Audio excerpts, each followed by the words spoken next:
Hi, welcome to Anaprime Recap. The 5 biggest criminals that humanity has ever seen escape from their prisons in different parts of the planet and band together to destroy you. We are in the anime Baki, episodes 1, 2 and 3. Our journey today begins in Tokyo. In a city school, during class, the teacher starts shaking incessantly. Then the students report that their bodies are also shaking, but no one knows the cause of that phenomenon. Everyone present in that room, except Baki, felt a strong energy that weighed down on the environment. After class, some delinquents gather to face the boy, but just like the students, they lose control of their bodies and start shaking. Soon after, Mr. Tokugawa, responsible for running a clandestine fighting arena, arrives at the school and requests Baki's presence. After meeting in the principal's office, he says that, in the next few days, the 5 most dangerous men in the world will arrive in Japan to face the boy. Among them was Dorian, an American serial killer who was sentenced to death by hanging. But miraculously, he survived the execution. While the doctor was checking his pulse, the man gets up and annihilates all the people present in that room. He breaks free from his straitjacket and complains that every time he is arrested, the officers facilitate his victory. A few minutes later, other officers arrive at the execution room and find their colleagues dead, hanging by the neck. On the wall, Dorian had left a message written in blood, where he warns that he is going to Tokyo. That same message was left by 4 other criminals from different parts of the planet. Doyle is the second fugitive. He is English and was about to be executed in an electric chair. The executioner orders him to be electrocuted, and the young man starts foaming at the mouth and bloody tears run down his eyes. After a few minutes, the machine shuts down, but, surpassing all expectations, Doyle gets up and knocks the soldiers down. He then asks the policeman to draw his gun and says he will give him a chance to defend himself. Doyle doesn't even remove his blindfold, but before the man can shoot, he kills him with a single punch. Before leaving, the boy says that if the policeman had waited another 10 seconds before turning off the machine, he would have been able to beat him. In Russia, another similar case occurs. A man named Sikorsky manages to scale a smooth wall over 100 meters high of an underground facility that was originally created to store and launch intercontinental ballistic missiles. Russian police go after him. They are hopeful that the man won't be able to escape because of all that snow. On the way, the soldiers find Garland, Russia's greatest hero, dead. The fighter was massacred while trying to stop Sikorsky from escaping. Before leaving, the man left a message for the commander. In that message, he says that he is going to the east to know how it is to be defeated. The 4th criminal on his way to Tokyo is Spec. This psychopath lived in an underwater prison and 2 years ago he brutally eliminated one of the lawyers who went there to interview him. Even though he was trapped inside a bulletproof glass cell, the man managed to trick the lawyer into getting closer to the acrylic wall. As he did so, Spec grabbed him through the opening where his meals were served and smacked him in the face. Now a new consultant has come over to see him. The policeman opens the cell so the man can interrogate Spec, but when he gets there he realizes that the inmate is not in the glass room. Unexpectedly, Spec appears in the pipeline and cruelly twists the consultant's head. He then takes a gold tooth from the man's mouth and uses it to open the submarine's door. Even being 200 meters deep, the man can hold his breath for 5 minutes and swim madly until he reaches the surface.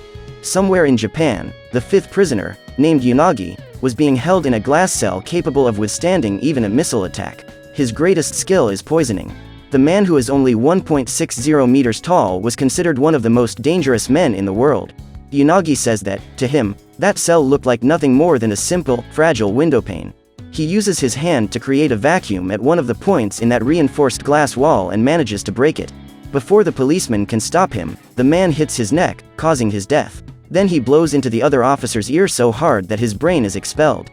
These are the 5 criminals who were on death row but managed to escape and were heading to Tokyo. The most curious thing was that there was no relationship between them.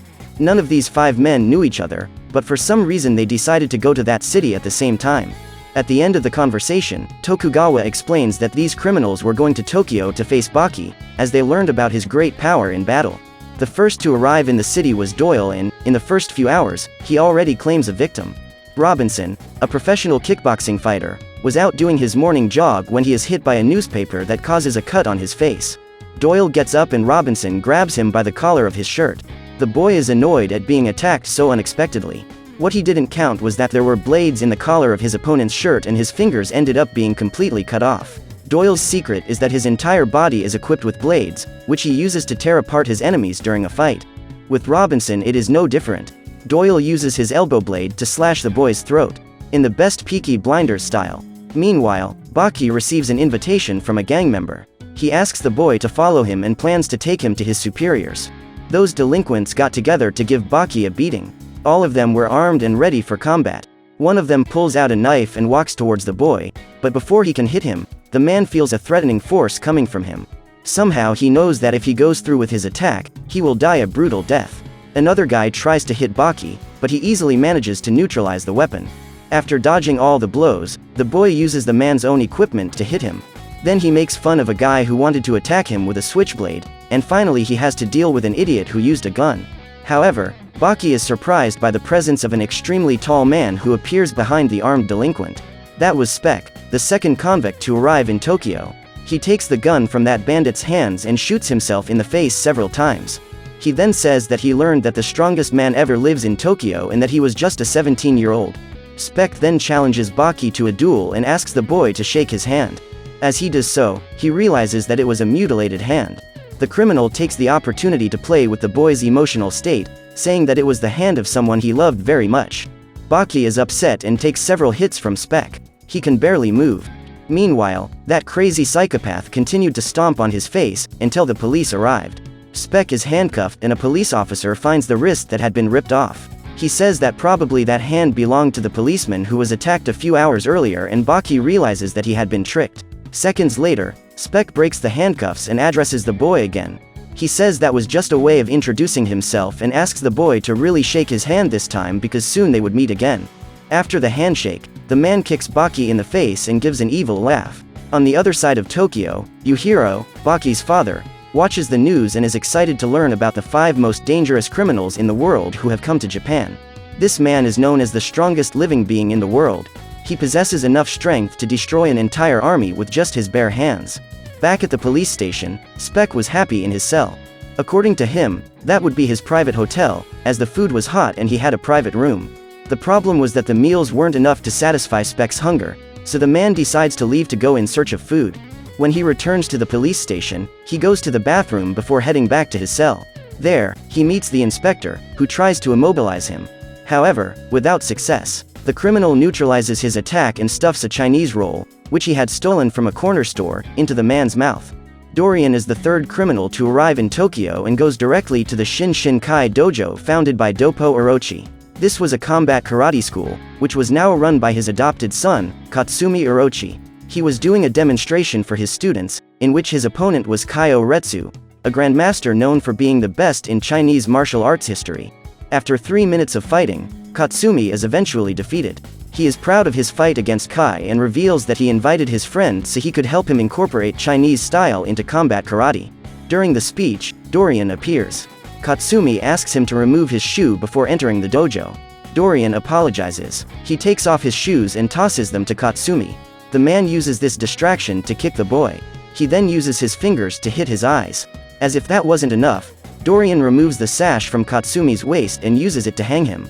But he retaliates and kicks the criminal in the face. Soon after, he manages to knock him out with a knee. But Dorian plays dirty. He picks up a piece of wood and throws it at Katsumi's neck. The psychopath declares his victory and leaves, but Kaio doesn't let him through the door. He wants revenge on that man who had seriously injured his friend. Dorian removes a hair from his nose and throws it into the Chinese man's eyes. However, the man is quick enough to dodge and makes the first attack against his opponent. Dorian recognizes that Kaio is a good fighter and concludes that fighting in enemy territory would put him at a disadvantage. So he spills some of his drink on the floor and then makes a flamethrower with his lighter. Kai is enraged, and as the students go after a fire extinguisher, the man puts out the fire with the speed of a single blow. The next morning, Baki's trainer informs him that the students will be taking a fitness test. Baki had never done anything like it and was completely lost. In the 100-meter sprint, he couldn't even move. Instead, he left 2 holes in the ground. The second activity, launch, was the same disaster. Instead of throwing the ball forward, he slammed it into the ground so hard that the ball went flying. In the long jump, Baki jumped out of the sandpit. The coach challenged the students to do 15 pull-ups on the bar, but none of them succeeded, only Baki. However, he did the push-ups at such a high speed that it was impossible to keep up. His physical strength is so great that he cannot exercise like a normal human being. The coach informs him that if he continues to do poorly in his physical activities, he will fail that class. The 1,500-meter run was the only activity missing, and Baki was determined to make up for all his previous slips. He asks the coach if he would still fail the class if he broke the world record. The man accepts the proposal, and Baki starts warming up to be able to complete the course in less than 3 minutes and 26 seconds. The coach gives the start, and the boy comes out ahead with a big advantage. While looking at the stopwatch, the man notices that Baki almost breaks the world record of 400 meters. A few seconds pass and he breaks the world record of 800 meters. The more Baki runs, the faster he gets. But as he passed the 1,000-meter mark, his muscles started to cramp. Baki always trained to get stronger, not faster. His body began to feel heavy, as if he was pulling a gigantic weight. The result was that our protagonist was the last to finish the race. But still, he was approved. That night, Mr. Tokugawa was lucky enough to find the fourth convict during dinner. The old man was in a restaurant with Kanji Igari, world star of professional wrestling, and his pupil, the young Tateoka, former world champion of judo. Suddenly, Sikorsky appears and places a pile of dishes under the boy's head. Tateoka gets angry and grabs him by the collar of his coat. However, he ends up getting his hands pierced. Then the criminal uses his fists to rip the flesh from the young man's face, who ends up being knocked out. At the end of the fight, the man states that a person who only knows how to fight when warned cannot consider himself a martial artist. Outside the restaurant, Tateoka is taken into an ambulance as Igari tries to avenge him. The man punches Sikorsky in the face, but he dodges it, placing a rock to receive the blow instead. The criminal then punches Igari twice and finishes with a powerful double front kick. After the man has been knocked out, he uses his fists to leave his mark on his face. As a result, Igari is taken to the hospital along with his apprentice. Mr. Tokugawa invites Sikorsky to accompany him to his fighting arena. At the police station, the cops realize that Spek has run away again and even left a note, where he said he would be back soon. Upon arriving at the scene, the criminal says that place smells of fresh blood. Minutes later, the other fugitives appear. The old man says that they weren't invited to that place, but were attracted by the strong odor of blood. Tokugawa welcomes them, and soon Baki appears, accompanied by other warriors. Contrary to what happened with the prisoners, the old man had called those 5 fighters to his arena. His aim was to promote a battle to the death between the most powerful men in the world.